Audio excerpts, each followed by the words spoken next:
सद्गति पाई।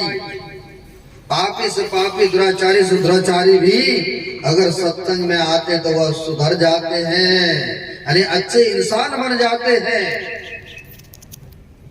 इसलिए कहते हैं सत्संग में लाभ बहुत है, लेकिन सबको पता नहीं है।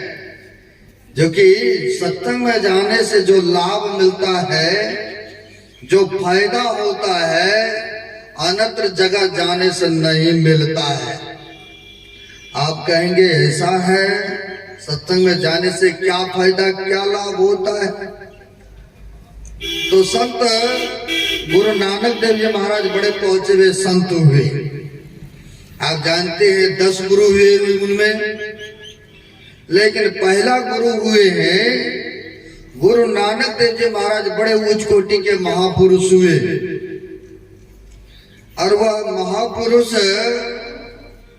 ऐसे ही जैसे हम लोगों को राजा बाबू ने सपरिवार सभी मिलकर के, आप सब ग्रामवासी मिलकर के, अशोक बाबू सभी सब मिलकर के हम लोगों को ले आया आदर पूर्वक। बड़े खुशी की बात हुआ। ऐसे ही परंपरा रहा है। महापुरुषों को भी बड़ी आदर से जिसे भक्तों ने आवाहन किया, यानी बुलाया कि हमारे वहां सत्संग आप कर दें महाराज, तो बड़ी कृपा होंगे।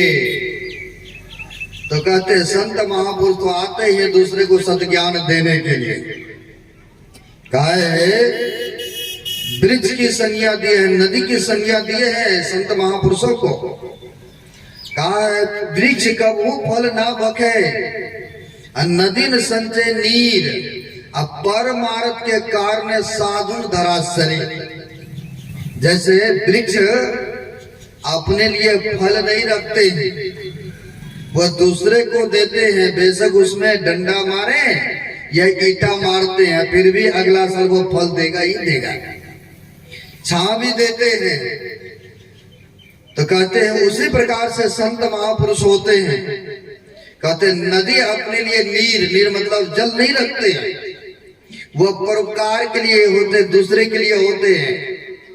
उनमें चाहे कोई भी व्यक्ति जाए, कोई भी जाति वर्ण के, कोई भी विद्वान हो विद्वान, जो भी उसमें स्नान करते हैं सबको ठंडापन, सबको शीतल कर देते हैं। तो वो कहते हैं अपने लिए जल नहीं रखते हैं। उसी प्रकार से परमार्थ के कारण साधुन धराशरी, परोपकार के लिए संत महापुरुष इस धरातल पर, इस पृथ्वी पर आते हैं दूसरे को उपकार के लिए। जैसे अभी देखते हैं ना, सूर्य देवता निकला है विश्व के कल्याण के लिए, नहीं दूसरे को प्रकाश फैला रहे हैं, तो दूसरे को लाभ ही हो रहा है ना। लेकिन कहते हैं इसका भी सीमाबद्ध है। और रात में चंद्रमा प्रकाशित करते हैं, उनका भी समय सीमा सबके सीमित है। लेकिन रामायण को जब पढ़ते हैं या सुनते हैं तो कहा है संत उदय संतत सुखकारी, अब 20 सुखद जमे इंदु तुम्हारी। कहते हैं संतों का उदय होना, प्रगट लेना, जन्म लेना, वह विश्व के उपकार के लिए आते हैं इस धरातल पर। जैसे सूर्य देवता इस कल्याण को, संसार को प्रकाशित करते हैं, उसी प्रकार से कहते हैं संत महापुरुष जो आते इस धरातल पर। जैसे हमारे गुरु महाराज आए, जन्म लेते साथ आप जीवनी पढ़े होंगे या सुने होंगे तो आपको पता होगा, जन्म लेते सारे ही देखते हैं साथ साथ सिर में जटाएं। जैसे भगवान बुद्ध के भी इतिहास पढ़े होंगे या सुने होंगे, जन्म लेते सार भगवान बुद्ध भी 3 पग आगे चले थे, जन्म लेते सार। देखिए वैसे ही यह महापुरुष भी जन्म लेते सार साथ साथ जटाएं सिर में। सबको हुआ कि लगता है कोई दिव्य महापुरुषों का अवतरण हुआ है। तो क्या करते थे, माई गंगा से सुलझा देते थे, लेकिन फिर प्रातः काल देखते फिर 7 जटाएं। आज देखिए भगवान बुद्ध भी आए, पैदल यात्रा जन्म लेते सार किए थे 3 पग। आज देखिए वो भी इतिहास रच के गए संसार को कल्याण करके। वैसे ही हमारे गुरुदेव ने भी जब इस धरातल पर जन्म लिए तो 7 जटाएं।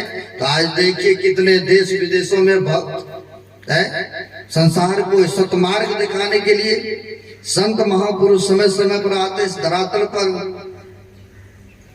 अब वैसे ही गुरु नानक देव जी महाराज सत्संग फरमाने हैं तो किसी भक्तों ने बुलाया तो बड़े अच्छी बात है, गए तो सबको पता चला कि महापुरुष आए हुए। जैसे आपको ज्ञात कराया गया है राजा बाबू कि पंजाब प्रांत लुधियाना से बाबा का आगमन हुआ है। इन्होंने बड़े जोर शोर से प्रसार भी किए हैं। जो धार्मिक व्यक्ति होते हैं वह धर्म काम करते ही है, सोचते हमें लाभ तो हो ही, लेकिन दूसरे को भी उपकार हो, दूसरे को भी लाभ हो, जैसे उपकार चाहते हैं। अब होता क्या है, इसी तरह से पंडाल लगा हुआ था, बहुत लोग पैदल यात्रा होते हुए सत्संग सुनने आ रहे थे। एक सज्जन पूछते हैं धार्मिक व्यक्ति, कहाँ जा रहे इतने लोग इकट्ठा होकर के? कहा जा रहा हूँ सत्संग सुनने। बड़े पहुंचे हुए संतों का पदार्पण हुआ है, उनके दर्शन मात्र से हमें बड़े सुकून मिल रहा है, बड़ी लाभ हो रहा है।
बोलिए प्रेम से श्री सद्गुरु महाराज की जय।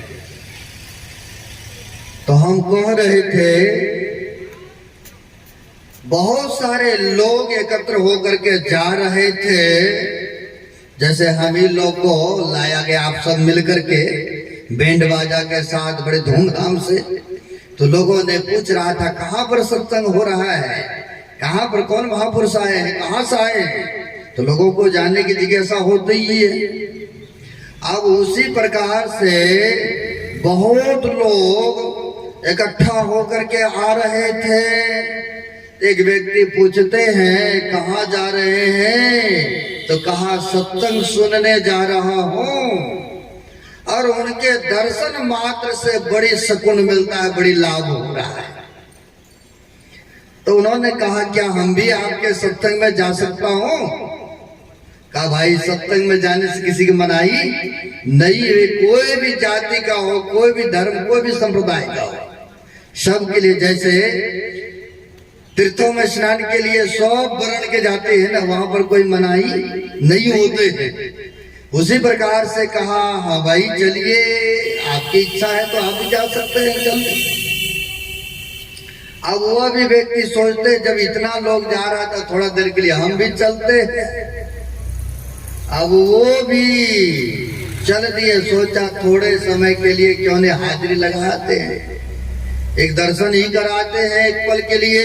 आया, नमन करके माथा टेक करके बैठ गए। अब बैठ गए तो सोचा थोड़ा देर बैठते हैं फिर चलते बनेंगे, लेकिन बैठा जो वो बैठे रह गए, बड़ी उनको आनंद मिलने लग गए, बड़ी सुकून मिलने लगे। मन में सोचते हैं अरे काम रोजगार तो चलता रहेगा, कोई बात नहीं है, ऐसा घड़ी ऐसा मौका फिर नहीं आने वाला है। जो समझदार व्यक्ति वो तो बैठे रहेंगे सत्संग में, अब वो आकर के भाग लिए। आज जिनकी नहीं समझ, अरे काम नहीं करेंगे तो हानि हो जाएगी, क्षति हो जाएंगे, है? लेकिन उनके कृपा के बगैर कोई लाभ नहीं मिलने वाला है ना।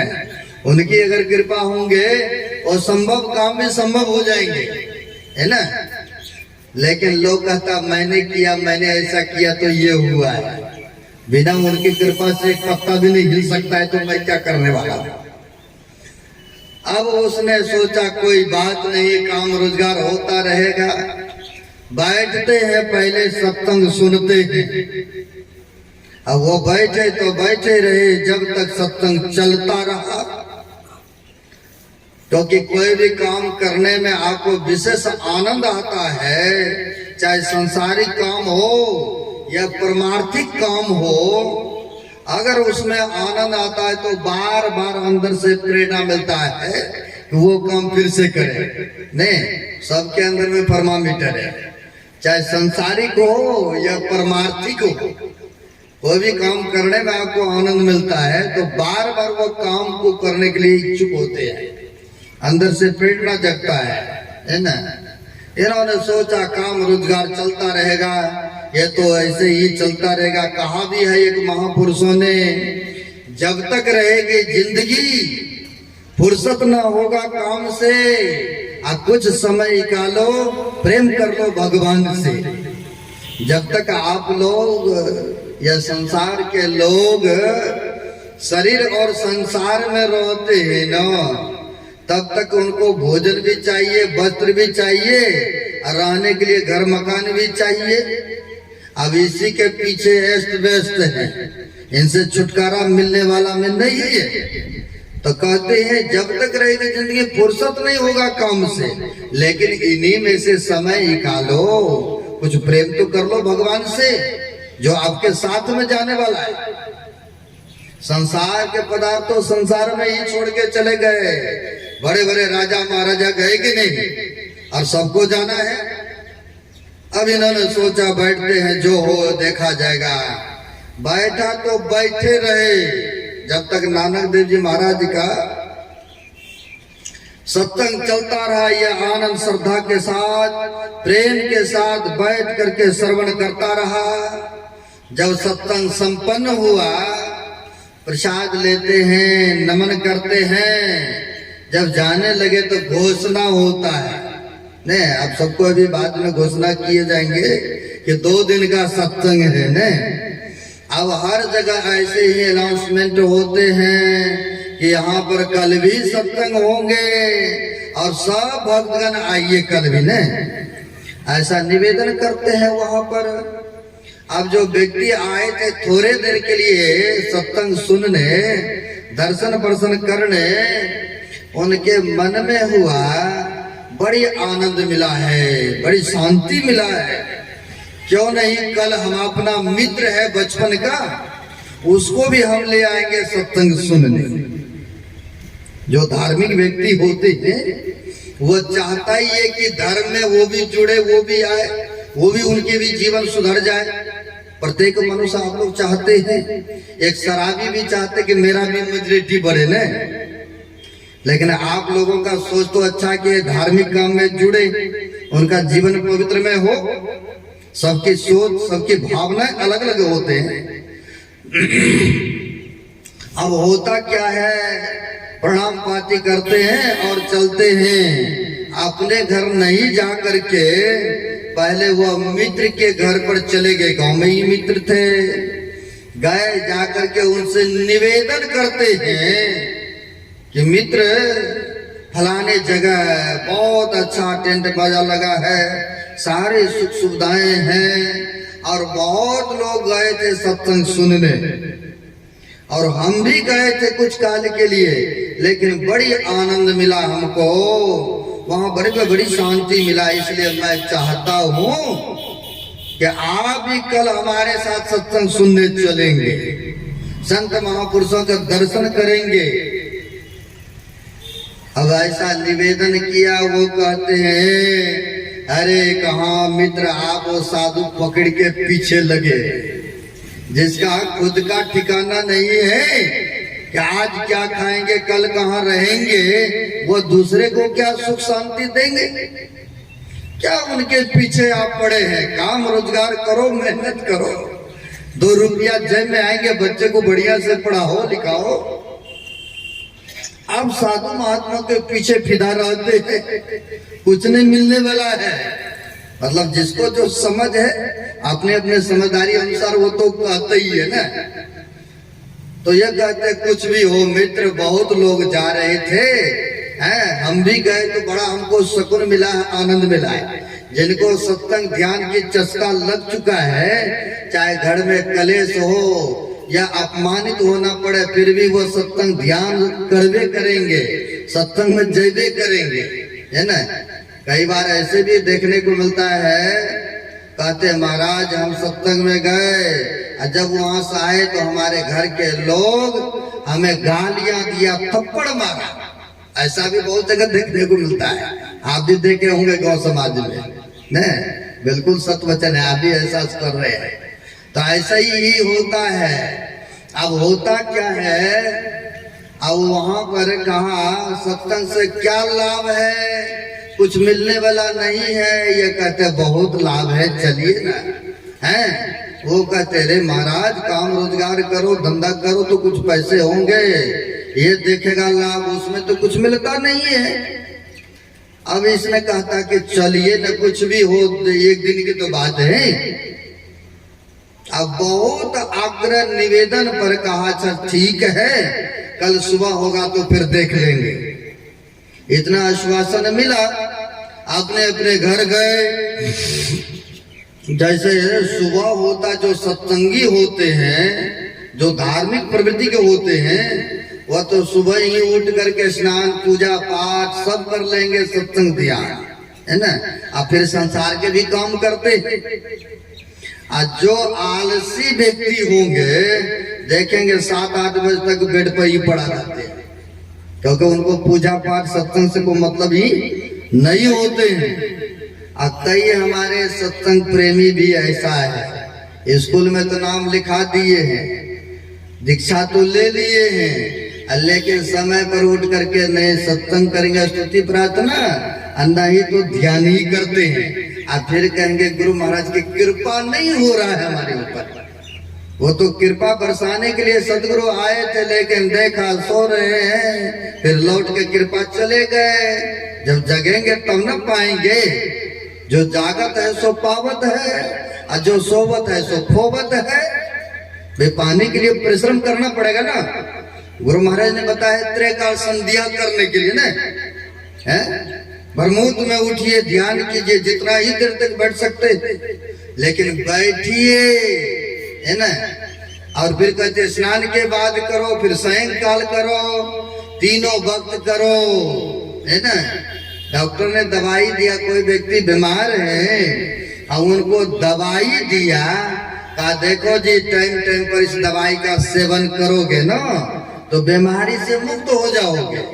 और पैसा लगा करके दवाई ले आया घर में, और ले आकर के अलमारी में रख देवे तो बीमारी छूट जाएगा ना?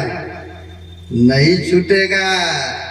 अब रजिस्टर में नाम तो दर्ज करा दिए कि हम भी हैं भक्त, लेकिन उस तरह से करवे नहीं करेंगे पूजा पाठ ध्यान, है तो जो लाभ मिलना चाहिए मिलेगा? नहीं मिलेगा। इसलिए कहते हैं समय समय पर सेवन कीजिए दवाई।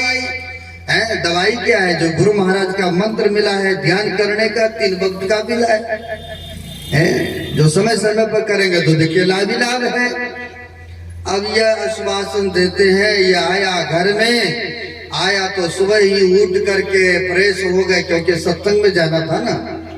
जैसे हमारे सरदे राजा बाबू बता रहे थे कि रात भर हम जगे हैं इस मेंस को सजाने के लिए। बड़ी खुशी की बात, जिसके घर में कार्य होता है उनको तो नींद भी जल्दी नहीं आती है ना, है ना, सोचते कैसे बढ़िया से बढ़िया हो। अब इसी प्रकार से वह सुबह सुबह जग जाते हैं, नहा धो करके फ्रेश हो लिए और चले। मित्र ने आश्वासन दिया था कि ठीक है चलेंगे। गए वहां पर जाकर के देखते हैं तब तक तो सो ही रहा है ना, बिस्तरा पर चार तो सो ही रहा है। कहा मित्र आप बोले थे कि सुबह होंगे तो चलेंगे, लेकिन आप तो अभी तक सो रहे हैं, उठिए फ्रेश होइए चलिए। अब धक्के साही उसको तैयार करते हैं, क्योंकि धार्मिक व्यक्ति जो होते हैं ना, दो चार बात सह करके भी चाहते कहीं संत महापुरुष के चरण में चले जाएंगे ना, इनका जीवन पवित्रमय हो जाएगा, कहीं बदल जाएगा दिशाएं। तो वह उठाते हैं, तैयार करते हैं, तो दोनों चले पैदल यात्रा करते हुए, दोनों चले पैदल यात्रा करते हुए सत्संग सुनने। लेकिन जैसे यह शहर देखते हैं ना बाजार, अब बाजार के चौक पर ही बहुत सारे लोग घेर करके खड़ा थे। अब बगल से गुजर रहे थे तो देखा बहुत लोग है। यह मित्र कहते थोड़ा मैं देख के आता हूँ, बात क्या है इतना लोग कट पड़ा है। कई बार आप लोग भी कहीं जाते हैं ना, अगर देख लेंगे 10-20 आदमी तो कई बार पूछते हैं क्या बात है भाई इतना लोग इकट्ठा है, जानने की इच्छा होता है अंदर से। बेशक आपको इमरजेंसी है तो चले जाए, लेकिन मन में चलता है बात। अब वो कहते हैं मित्र थोड़ा मैं देख के आता हूँ, बात क्या है इतना कट पड़ा है। कहा जल्दी आ जाना मित्र, सत्संग का समय हो रहा है। गया तो वहां पर चौक पर देखते हैं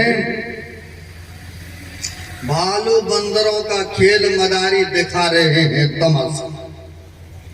अब बहुत लोग आनंद पूर्वक बैठ करके देख रहे हैं, कोई खड़ा होकर देख रहे हैं। अब ये भी व्यक्ति गया, ये भी देखने मशगूल हो गए। नहीं, अगर कहीं नाच गान हो, खेल तमाशा दिखाने वाला आ जाए, नहीं भी निमंत्रण देंगे, नहीं भी उसको बुलाते हैं ना।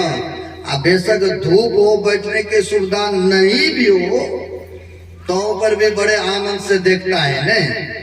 लेकिन यहाँ पर देखिए धूप ना लगे, ऊपर से छांव का भी प्रबंध है, नीचे में भी बैठने की सुविधा है, फिर भी सब आदमी नहीं पहुंचते हैं।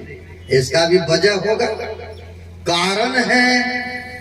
गोस्वामी तुलसीदास जी महाराज ने रवन में कहा है, पूर्व जन्म के पाप से हरि चर्चा नहीं सुहाए, जैसे ज्वर के ताप से भोजन के रुचि जाए। नहीं, किसी को फीवर आ जाए, तापमान बुखार लग जाए, बढ़िया से बढ़िया भी भोजन देते हैं ना, उनको बढ़िया नहीं लगता, क्योंकि अंदर में गड़बड़ चल रहा है ना, है उनको गड़बड़ चल रहा है, इसलिए बढ़िया भोजन नहीं लगता है उनको। उसी प्रकार से कहते हैं बढ़िया से बढ़िया प्रवचन करता आ जाए, पहुंचे हुए संत महापुरुष आ जाए, लेकिन सब आकर के हाजिरी भी नहीं लगाएंगे, सब आकर के स्थल पर बैठेंगे नहीं, क्योंकि पाप रूपी उनके सिर पर लदा हुआ है ना, उनको बैठने नहीं देंगे, हरि कथा सुनने भी नहीं देंगे। अगर कहीं आ भी गया, आया कुछ देर बैठा बस निकल गए, है ना, ऐसा बहुत देखने को मिलता है। अब वह व्यक्ति बड़े मजे के साथ देखने मशगूल हो गए। जो धार्मिक व्यक्ति थे वह देखते हैं अभी तक नहीं आ रहा है, सत्संग का समय निकलता जा रहा है। वो आया, आकर के उस बीच में कहते हैं मित्र हम लोग चले हैं सत्संग सुनने, किंतु आप यहाँ पर क्या ये खेल तमाशे में पड़ गए हैं, चलिए सत्संग सुनने के लिए चलते हैं। अब इस तरह से कहा तो कहा क्या मित्र आप हमारे हाथ धो करके पीछे पड़ गए। अब भाई जिस पर जिसको अधिकार है उसी पर जबरन कर सकते हैं। अब वो कहते हाथ धो करके मेरे पीछे पड़ गए। इतने लोग जो देख रहा है, इतने लोग जो खड़े हैं, इनको भी ले चलिए सत्संग में, तब में मानो। भाई सबको तो जबरन नहीं कर सकता है ना। अब उन पर अधिकार था तब कह रहा था, अब उल्टी जवाब कहा मित्र छोड़ो न उन लोगों को, आप हमारे मित्र हो इसलिए मैं आपका शुभचिंतक हूँ, चलिए आप चलिए, दूसरा जाए अथवा नहीं जाए लेकिन आप तो चलो, घर से निकले हो। कहा जाइए जाइए, हमें भी नहीं जाना है, आपको जाना है साधु पकड़ के पास में तो आप जा सकते हो, हम भी नहीं जाएंगे। आप बेचारा निराश हो गए, क्या करते हैं। अब ये अकेले ये चले गए, माथा टी करके प्रणाम पाती करके बैठ गए, सत्संग सुनने लग गए। और जब सत्संग संपन्न हुआ तो पैदल यात्रा होते हुए आने लग गए। आने के समय में होता क्या है, सड़क पर बहुत सारे ऐसे कांटा रहते हैं, कील रहते हैं। अब बेचारा के पैर में एक कील चुभ गया। अब कील चुभ गए तो रक्त निकल गए, जख्मी हो गए। अब पट्टी सट्टी बांध करके किसी तरह से निगराते हुए घर तक पहुंचते हैं। ये जो मित्र खेल तमाशा देख करके लौट रहे थे तो ये जाते जाते रास्ते में देखा एक घड़ा जमीन में दबा हुआ था।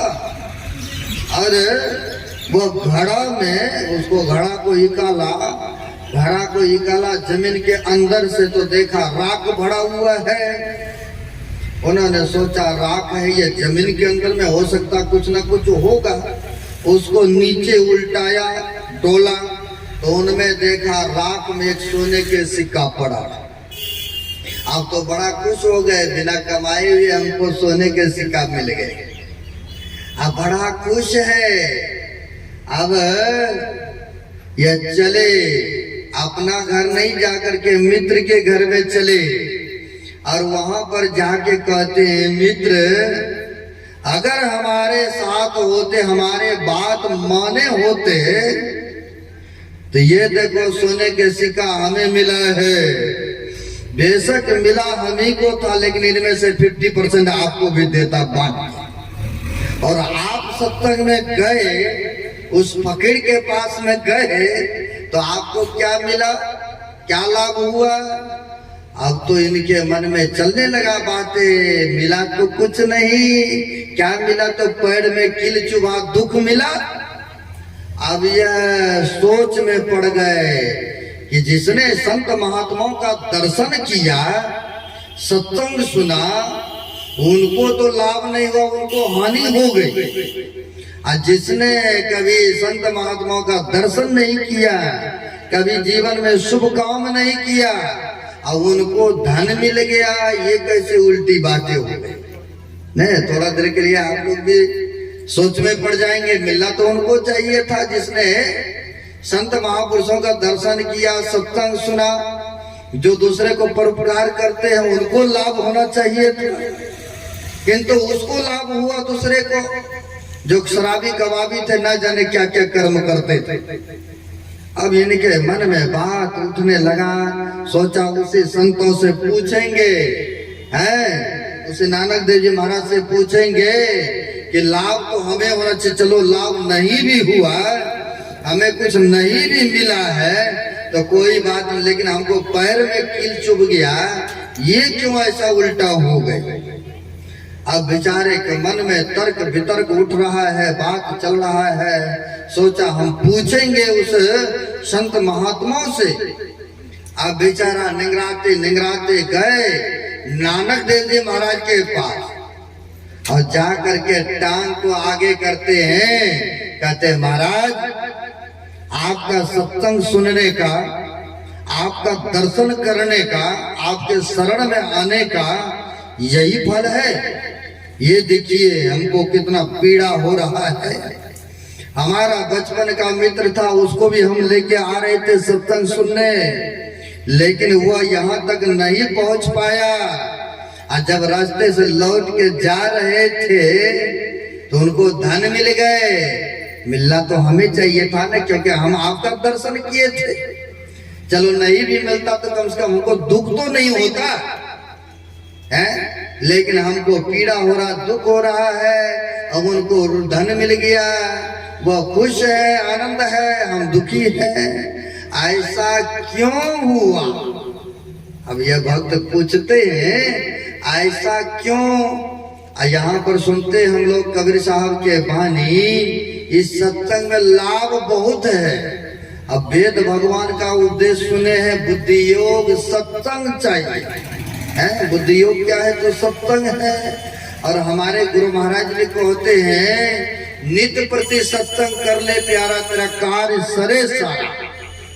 एक संतों ने कहा है सत्संग में लागी रहो रे भाई, तेरी बिगड़ी बात बन जाए नहीं। अब ऐसा कहा है।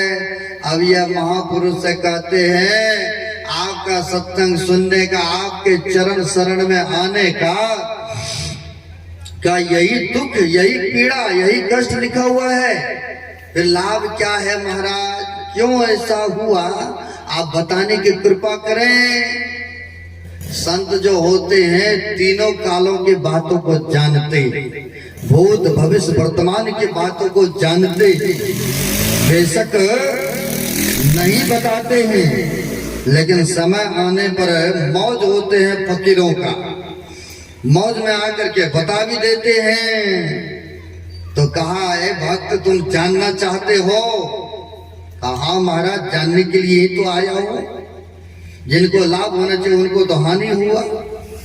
कहा बताइए क्यों ऐसा हुआ? कहा सुनो, वो जो तुम्हारा मित्र है, अगर कहीं वो आते मेरे चरण में शरण में शुभ काम करता तो बहुत सारे उनको धन मिलना था, क्योंकि उसने भी पिछले जन्म में संत महात्माओं को सोना दान किए थे, और वही फल इनको था कि कई गुना होकर के मिलना था। लेकिन शराब कबाब में जीवन व्यतीत किया, शुभ काम नहीं करने कारण से आज अच्छी भावना लेकर के वो आ रहा था, लेकिन रास्ते से लौट करके चला गया तो थोड़ी सी धन लेकर के उनको संतुष्ट होना पड़ रहा है। उनकी समाधान हो गए, समझ में बातें आ गए। अब कहते हैं फिर हमें चोट जो लगा प्रभु ये क्यों? कहा तुम जानना चाहते हो? कहा सुनो, अगर तुम मेरे चरण में नहीं आए होते, मेरा दर्शन नहीं किए होते तो तुम्हारी मृत्यु था, लेकिन तुमको मैंने थोड़ी सी कील चुभा करके मैंने मृत्यु को टाल दिया। श्री सद्गुरु महाराज की जय। क्योंकि तुम मेरे चरण में आए ना, इसलिए मैंने तुमको जीवन दान दिया हूँ, ताकि तुम कुछ दिन तक और कुछ वर्ष तक रह करके सत्संग संत महात्मा का दर्शन करोगे। तो देखिए सत्संग से लाभ हुआ कि नहीं? संत महापुरुष के चरण में जाने से किसी को जीवन दान मिल जाए, इससे बढ़कर के और क्या मिल जाए, फल हो सकता है? इसलिए कहते हैं आइए सत्संग में जो आते हैं सत असत का ज्ञान होता है। इस विद्यालय से जीने का कलाएं सिखाया जाता है, सांसारिक और परमार्थिक दोनों शिक्षा मिलता है। तो यह प्रातःकालीन का सत्संग है, 10 से ऊपर हो चुका है। अब विशेष करके अपराह्न कालीन है, कल भी है। आप लोग अधिक से अधिक संख्या में आइएगा। अब एक छोटा सा सत्संग के महिमा के बारे में छोटी सी एक भजन सुन लेंगे, फिर 2 आध्यात्मिक आरती होंगे। बोलिए प्रेम से श्री सद्गुरु महाराज की जय।